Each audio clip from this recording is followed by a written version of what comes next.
Welcome to the Great Detectives of Old Time Radio. Happy New Year! From Boise, Idaho, this is your host, Adam Graham. If you have a comment, send it to me, box13@greatdetectives.net. Become one of our friends over on Facebook, facebook.greatdetectives.net. And follow us over on Twitter at Radio Detectives. Before we do get started, I have a little brief message. As the new year starts, folks are taking stock of their financial situations, and in some cases realizing that we need a more frugal new year. Well, that's one reason why we're pleased to offer the entertainment book. It's a great book full of discounts to local merchants as well as some national merchants as well. You can learn more, find out what merchants are in the entertainment book, including dining, dry cleaning, groceries, and many other things you do anyway. Go to entertainment.greatdetectives.net to learn more about the books in your area, and they're now available at reduced prices. So check that out. Well, this is our last adventure with the Thin Man, and this one is a little bit different. It is the adventure of the haunted hams here on the Great Detectives of Old Time Radio.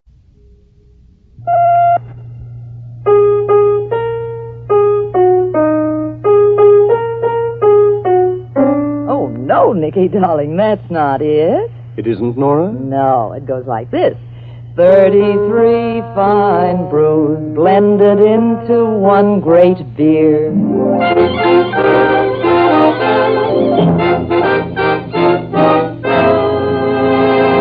Pabst Blue Ribbon Beer presents The New Adventures of the Thin Man with Nick and Nora Charles, the happiest, merriest married couple in radio.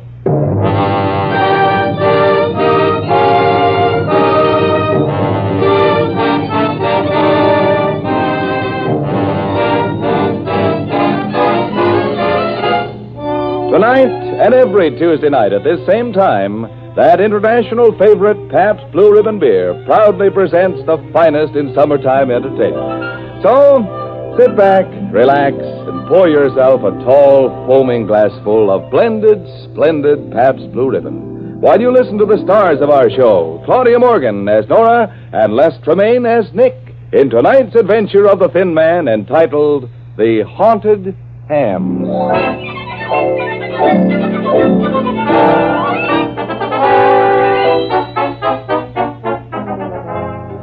Every once in a while, a man's wife gets the idea that her husband needs a change. Of course, the conscientious little homemaker never suggests that her husband change his wife. Well, this evening, we find the great ex-detective, Nick Charles, in a car with his lovely wife, Nora, and his good friend, Ebenezer Williams, driving through the countryside. Nicky, look at that moon come up over those trees. Can you see anything as beautiful as that in the city? Yes. Well, name it. The moon over the polo grounds as the Giants and the Dodgers play a night game. That just shows how badly you needed this change, doesn't it, Ed? Yes, I reckon so. You've been working too hard, Nick. Me? Working? Yes, you got to get your nose out of that grindstone. Ed, you, my partner, can say a thing like that? Yeah, I got to get my nose out of the grindstone, too. That grindstone's becoming crowded with noses. Nora, the only thing we've had our noses in were comic books and detective stories. That's right. Detective stories, comical books, detective stories. We was in a rut. And you think we'll get out of it by going up to your farm, Ed? Why, of course. It's about time we changed ruts. Ed. Huh? Ed, listen, there's a fire engine coming up behind you. Oh, better pull over. I used to be a volunteer fireman round here in the days when I was sheriff. Here comes the engine, Ed. Yeah. Well, say, that's my old friend Newt, the fire chief. Ed, he's stopping. Yeah. Howdy, Newt. Howdy, Ed. I thought that was you driving the car, and I stopped just to make sure. That's you, all right. Reckon ain't nobody else. Well, I'm awful glad to see you back, Ed. Well, I'm glad to be back, Newt. Oh, this is my friends, Nick and Nora Charles. Howdy, folks. It's nice to know you. Are you going to or coming from a fire, Mr. Newton? Going to, of course. Say, Eb, did you hear that Shad Simmons had a calf with 2 heads last April? Well, what do you know? Yes, but even with 2 heads, he ain't no smarter than one with one. Is this a serious fire you're going to, Newt? Well, I can't till I get there, my friend. Say, Eb, did you hear about Methuselah Marbrain? Don't tell me that he finally married Belle May Bogardus. Well, they set the wedding for September, but postponed it. Again? Yeah, oh dear. After him being engaged to her for 15 years? Well, they had a good reason, eh? Figured they'd wait till they was better acquainted. Didn't want to be hasty. No. Marry in haste, repent. And lose, yes. Whose fire are you going to, Newt? Well, I'm awful glad you remind me of that, Eb, now. Silas Salem's, he's got a fire tonight. Would you like to come along and help? Well, yes, I reckon so. Well, just let me get there first. That's all I request. It makes a better impression on the taxpayers. Well, it was a pleasant chat, Eb. I'll see you at the fire. Yeah, I hope you fellas won't put it out before we get there, Newt. Oh, have no fear, Eb. We'll wait for you. All aboard, boys! Let out roar!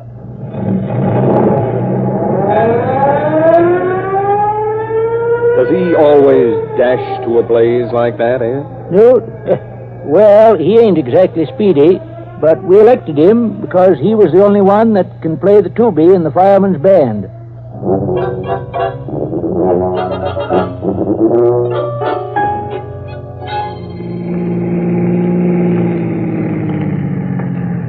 Look, Nick, there's the fire. And it ain't Silas's house burning tall. It's just his old barn. Well, come on, Ed. Maybe we can rescue some of his livestock. Hurry up, Nora. I am, Nick, but you needn't be so anxious. Oh, now, don't ruin my fun, baby. Ever since I retired from being a detective, I've been dying to rescue something, even if it's a cow. Hi, Newt. Oh, hi there, Eb. Howdy, folks. How's she burning, Newt? Well, burning pretty good for a barn, Eb. Have you got all the animals out of the barn yet? Oh, yeah, sure, yes. Had some awful queer-looking animals in there, though. What kind? Well, what you might call the city kind. Dogs? Well, that depends on your point of view. Heard them saying they'd been treated like dogs. Oh, well, they're people. That depends on your point of view, too. They're actors, real honest-goodness live actors. Where's Silas? Oh, he went back to farmhouse. He said he's got the barn insured, so there ain't nothing to worry about. He's been stabling them live actors because he says there's some kind of summer stock. Oh, you mean they're a summer stock company. Where is that fire chief? Where is he hiding? That must be he over there, Master. Looking for me, Bob? I certainly am. I am the director and producer of this company. I am Grednoisky. Well, I'm Newton. Pleased to meet you, Mr. What'd you say your first name was? You couldn't pronounce it. Just call me Grednoisky. Listen, our theater's burning. I'm very glad to meet you, Mr. G. This here's my friend, Eb Williams. Hey, Mr. G. Hello, Master Fire Chief. Aren't you going? Mr. G, I'd like you to meet my friends here, Nick and Nora Charles. Now, how do you do? I am doing terrible, thank you. Please, about that fire. Ain't you going to introduce us to your lady friend, Mr. G? This is Myra Mannix Arrangenu. Now, please. Pleased to meet you, Miss Mannix. Cheers, greetings, salutations, and all that sort of rot. Oh, are you British? No, but we're putting on a jolly old British play, you know. Mr. Newton, old boy, aren't you going to do something about our theater? It's getting a bit overheated, you know. What theater? The barn. We made it into a theater. It's burning. Aren't you going to do anything about that fire? Well, we're watching it, ain't we? Watching it? You're supposed to put it out. He's kind of excitable, ain't he, Eb? Yes. Well, theatrical people, they got more nerves and voices than any other kind, you know. But the barn will burn to the ground. Don't you want to put it out? Why, of course not. Some of my boys might get hurt in a blaze like that. Besides, you can't put it out. Why not? Nature, my boy, nature. Too much fire and not enough water. But it sure looks awful pretty, don't it? Look at it. Pretty? I'm going wacky. What? Well, excuse me, folks. I'd better see to my boys. They're getting awful close to that fire. Don't you think so, Eb? Yes, they might get a blister. Oh, dear. Say, now, look, Eb, you stay here for a little while. You're going to see none of them actor people interferes with the blaze. And if it begins to spread, you call me. Yeah, sure. You going back to town, Newt? Oh, yes, I think I should. There might be some other fires for us to look at. Well, Nick, he's leaving. Yes. Well, they sure look dashing in those firemen's uniforms. Say, Eb, how does the siren sound? Great, Newt. Sounds just like an opera star. Oh, that's good. It's a brand new one. Well, give her the gun, Willis.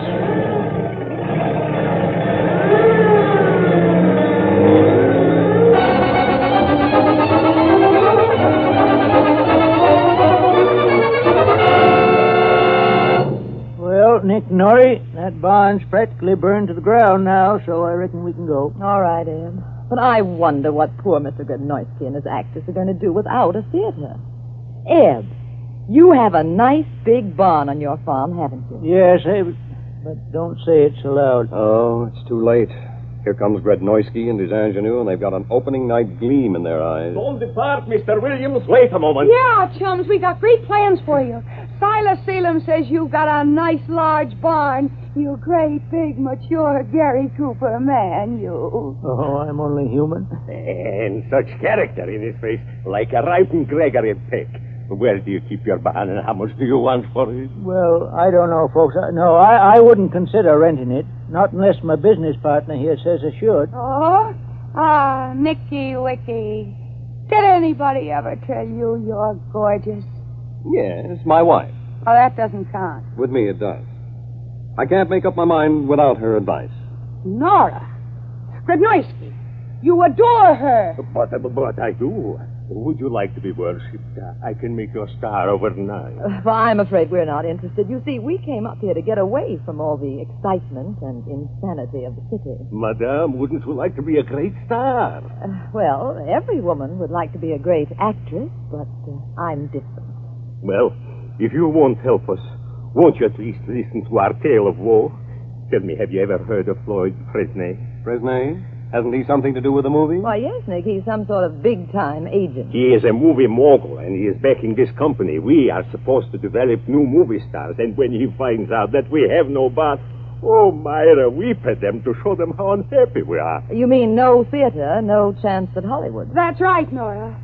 Of course, I despise the coast and the cinema with its pots of gold and lack of artistic standards. But if Floyd Fresnay signed you up to go out there... I'd gladly murder my dear grandma to get there. Now, do you understand? We expect to see Floyd Fresnay any minute. He was going to come by for a dress rehearsal. Hey, look, Grednoisky. Isn't that Mr. Fresnay's car now? Yes. Myra, think of some brilliant excuse for this catastrophe. Well, shall I tell him that we worked with an ardor so burning that the barn caught fire? Hello there, FF. Greetings, Grednoisky. I have a wonderful explanation why the barn burned down. You've heard of the Chicago fire, no doubt? Heard of it. I saw it. In Technicolor. Colossal. Well, the same thing happened to us. Who would dream that there is a distant relative to Mrs. O'Leary's cow? Just a moment. No improvising. Everybody quiet. Who is she? Nora Charles. Come here, child. Me? Yes. Bare your teeth. There. Do they bite? You want to find out? No. Then get your hands off my face. I'm just feeling the bony structure. Hey, what do you think you're doing? Who is he? Her husband. Get rid of him. Listen, Fresnay, who do you think you are? Tell me, my man, does your wife have a figure as good as it looks? What? Well, you ought to know, does she? I certainly have. Godnoisky, this woman has the most photogenic face and figure I've seen in 20 years. She's a new garbo. I want to see her give a performance in 2 weeks. 2 weeks, mind you. Find another barn. I'll pay all the bills. Adios. Adios, FF.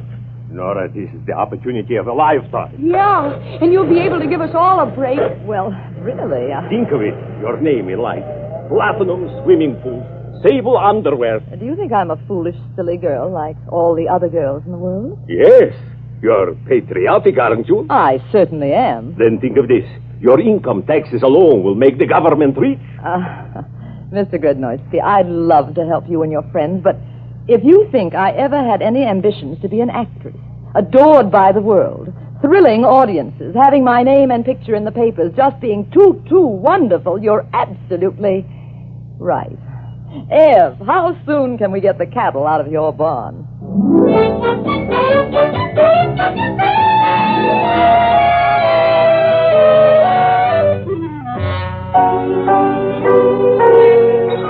You are listening to the new adventures of the Thin Man, presented for your summertime entertainment by the makers of that international favorite, Pabst Blue Ribbon Beer.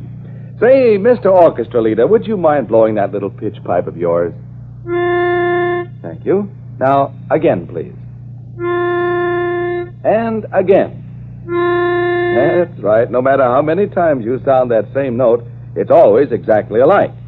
Just as every bottle, every glass, every taste of Pabst Blue Ribbon beer is always exactly alike, no matter where or when you buy it. The reason for that fresh, clean, sparkling taste, that perfect uniformity, goes back to the little tune Nicky was strumming on the piano at the beginning of this program. 33 fine brews blended into one great beer. Just think, every glass, every drop of Pabst Blue Ribbon beer contains never less than 33 fine brews. So be sure there's plenty of blended, splendid Pabst Blue Ribbon cooling in your refrigerator, ready to serve to those unexpected guests when they drop in on a summer evening.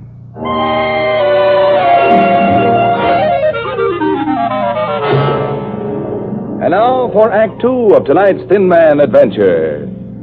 2 weeks have passed since Nora was bitten by the acting bug, and we find her now studying her part in the play that the great Russian director Grednorsky and his actors are going to put on in Eb Williams' barn.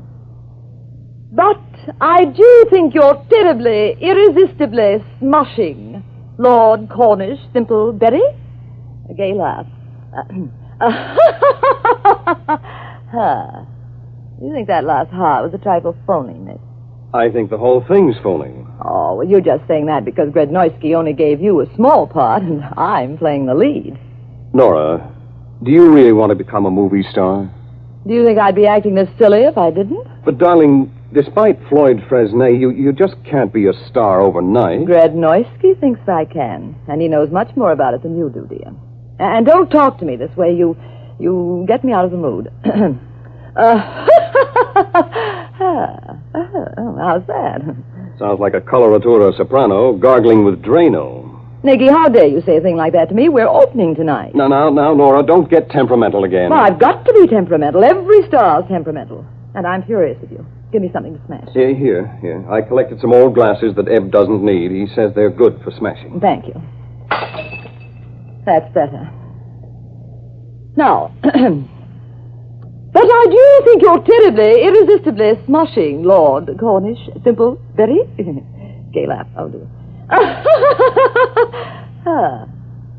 Nicky, don't you want me to be a movie star? Well, darling, frankly, no. Why not? Why, I hardly ever see you anymore. Oh, naturally, my career, you know. But, baby, you dragged me up here to take care of me. I'm being neglected. You know what happens to neglected wives. You're not a wife, you're a husband. Don't you know anything, Nicky? Well, you know what happens to neglected husbands. The same thing as happens to neglected wives. Oh, don't be silly, dear. Will you stop that laughing, please? Nicky, behave yourself or I'll get temperamental again. Now, listen, baby, I don't think you should go on with this. I knew it. You're jealous because I've got a career. Okay. I'm jealous. Well, darling, I let you have a career as a detective for years, and now you won't let me become a movie star. Is that fair? No, darling. Well, then why do you want me to give it up? Because... Don't you think I'm any good? Frankly? Frankly, no. I said it, and I'm glad. Give me a glass, please, Nicky. Here, dear. Get rid of your disappointment. Hey, don't aim at my head. Nora, cut it out. I changed my mind. You're great. I knew you'd alter your opinion. Oh, I'm decent. Howdy, Nori. You're wanted on stage for rehearsal. And guess what? One of the actors just quit, and Mr. G, he give me a part, too. I'm going to be Duke Lucyfoot Grenadier. Mr. G thinks I got a lot of plain, common, ordinary nobility. Mr. G is a genius at discovering talent. Yeah? And, Nick, if you think I'm no good, just watch what happens at this dress rehearsal. But I do think you're terribly, irresistibly smushing, Lord Cornish Simple Berry. Gay laugh.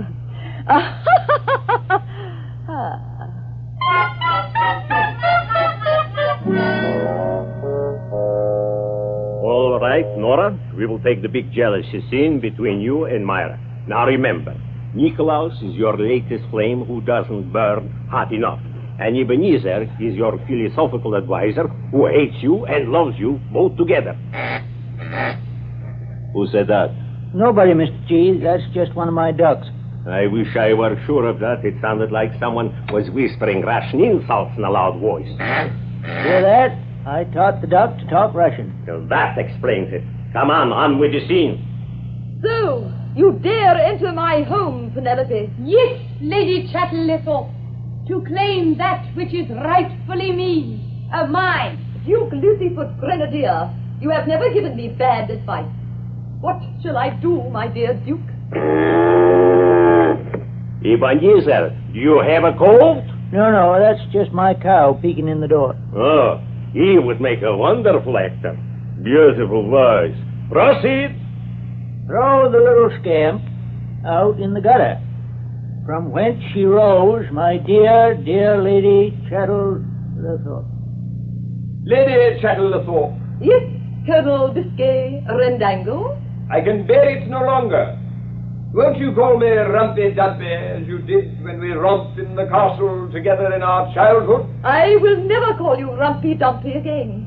That is all part of our hideous past. Colonel Biscay Rendangle? I deny that. To me, you will always be Princess Bunny Gunny, the golden-haired girl who taught me about life under the castle moat. What did you say, Godnoisky? Nothing. It was the goat out there. Oh, that's funny. He sounded just like you. I have a more beautiful voice than that miserable goat. Oh, yeah, Mr. G? Let me tell you, that's one of the finest goats in Crabtree County. I bet you can't make a noise as fine as that. I certainly can. The goat sounds better. Myra, are you turning against me too? Can I help it if the goat has a lovely vocal organ? Will you stop this? The curtain goes up in 2 hours, and I'm forced to talk to Nanny Goat. Shut up! Speak! Lady Chatterlithorpe, you are cruel beyond words. And I don't care what happens to me, even if I pay for this with my life. So there.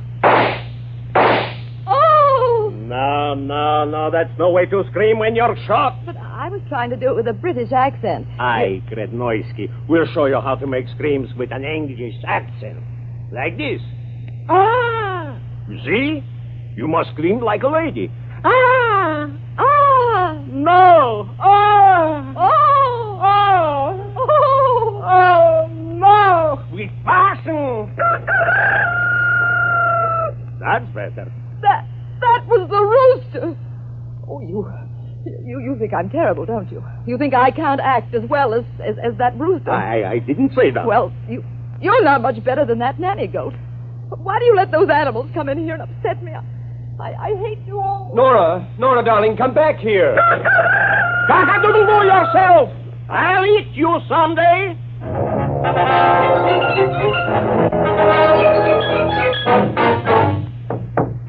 Nora, darling, let me into your dressing room. Please, baby. I've got to talk to you. Nicky, hasn't she come out of there yet? No, Myra. I've been trying to get in ever since she ran out of the dress rehearsal, but she won't open the door. When's the curtain? In just a few minutes, and the people are coming in now. Floyd Fresnay is out there. Throw the little scamp out into the gutter from whence she rose, dear. Dear Lady Chatterlithorpe. Business. Hi, Nick. How's Nori? She still won't talk to me. Eb, if she won't let me see her, I won't be able to go on either. Well, me too. I can't go on with these nervous upsets. How can they expect me to give a performance? You got nerves, too? Yes, I have. I never had them till I become an actor, though. Oh, how can she face those people with no confidence in herself? And I helped destroy her confidence. Nora, darling, open the door. Hey, look, she's turning the handle. The door's opening. Good evening, fellow players. If you wish to see me, enter. Nora, darling. I just want you to know, Nicholas, that despite your cruel and heartless discouragement, I shall give a performance that will make people's hair stand up. And no one will ever know that I'll be acting with an aching, breaking heart. You will, Nori? I will, Ebenezer. Oh, gee. You're a great trooper, Nora. Thank you, my little dear. And, Nicky, sit on that chair.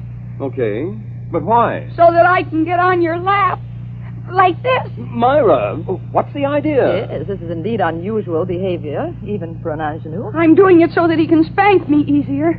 Nora, it was I who ruined all your rehearsals. I put food near the theater to make the animals come in the barn. I did it to ruin your career.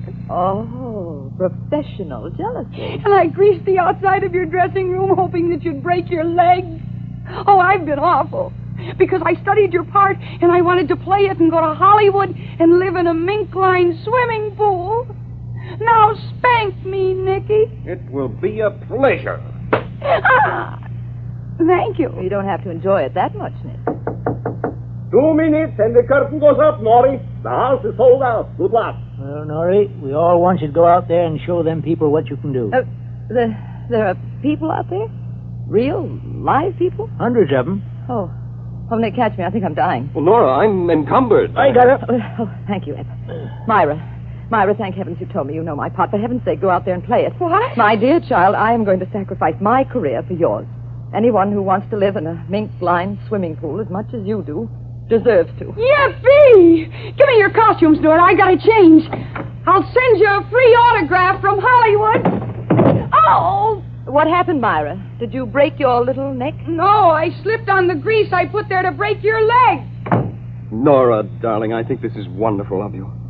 What made you do it? I'll tell you after the show, but that's all part of our hideous past, Colonel Biscay Randango.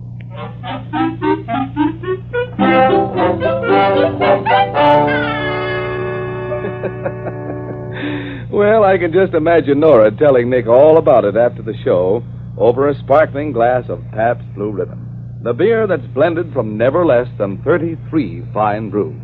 There's nothing quite so refreshing on a hot summer night as a cold bottle of Pabst Blue Ribbon and a bowl of salty pretzels, or a plate of crackers spread with some nippy cheddar cheese. You know, not only Nicky and Nora, but many stars of the radio, the stage, and movies enjoy Pabst Blue Ribbon beer in their homes. For instance, Gregory Peck, after a busy day on the studio set, likes to head for his ice box and a tall, foaming glass of Pabst Blue Ribbon. Wherever you go, from Hollywood to Honolulu, from Philadelphia to the Philippines, this famous beer is an international favorite. The beer that gives you 33 fine brews in every glass, every time. Taste it. Compare it. See why millions have settled down to blended, splendid Pabst Blue Ribbon beer.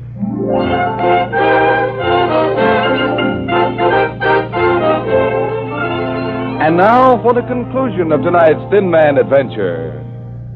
Myra was wonderful as Lady Chatterthorpe. Didn't you think so, Nicky? Mm-hmm. I'm glad she got that contract from Floyd Fresnay. She really played that part much better than I could have. Oh, no, I wouldn't say that, baby.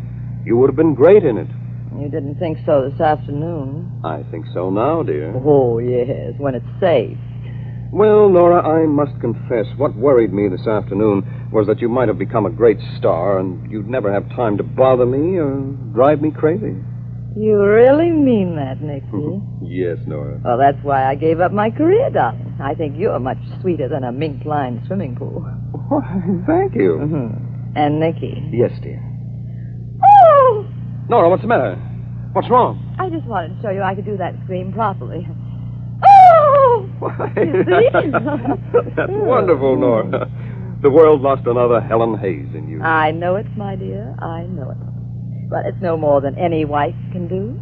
You mean every wife is a great actress? She has to be, darling. And no professional acting in front of an audience could even touch the performances the average wife puts on for her husband. You've got something there, dear. By the way, how'd you like me tonight? Frankly, dear. Frankly? Frankly, you're a great detective. Oh, yeah? Well, I'll have you know that Floyd Fresnay was deeply touched by my interpretation of the role of Colonel Biscay Randango. Touched where, in the head? He wants me to go to Hollywood. What are they looking for, a new Boris Karloff? You don't seem to realize what a talented man you're married to. Oh, yes, I do, Nick. Are you going to take the offer? No, baby. I'm giving up acting for the same reason you did. You're lovelier than sable underwear. Why, thank you, Nicky. You know, dear, I don't think Lunt and Fontaine can throw as beautiful baloney to each other as we do. Here's your Oscar. Good night, Nicky, darling.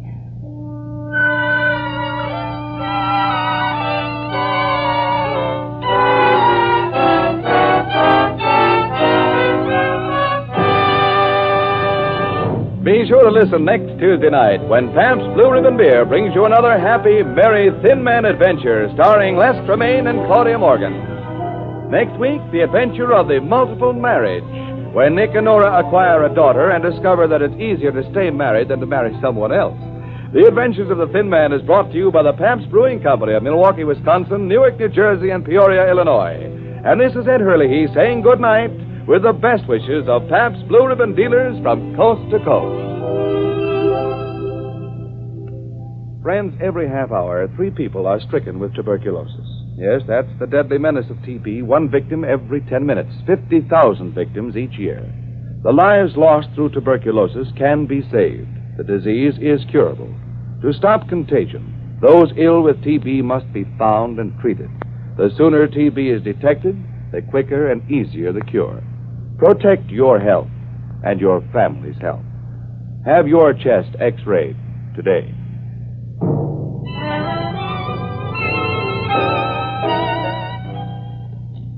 This is NBC, the national broadcasting company.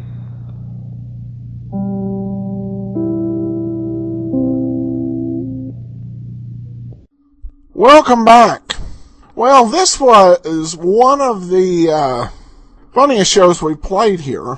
However, there wasn't a whole lot of mystery to it.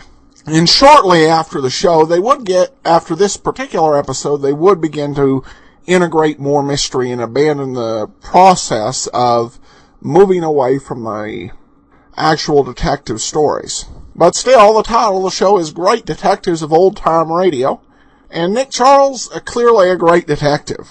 Well, good news is we'll be back to more normal detective stories next week when we begin our next series, The Adventures of the Abbotts. That is coming 1 week from today, and I think you're going to really enjoy it. We do have some listener comments to get to. This comes from Wesley, who writes in, I can't say enough of how much I enjoy your podcast. My grandmother just recently turned 99, and I had her listen to The Thin Man to see if it brought back any memories. She loved it, but said it doesn't bring back any memories. She remembers the early 30s like it was yesterday, and during World War II, she's a bit forgetful. Anyhow, when I listen to old-time radio, I try and picture myself living during the time the episode was broadcast. Thank you so much for what you do to bring old-time radio to new generations. Well, thank you so much, Wesley. And that'll do it for now from Boise, Idaho. This is your host, Adam Graham, signing off.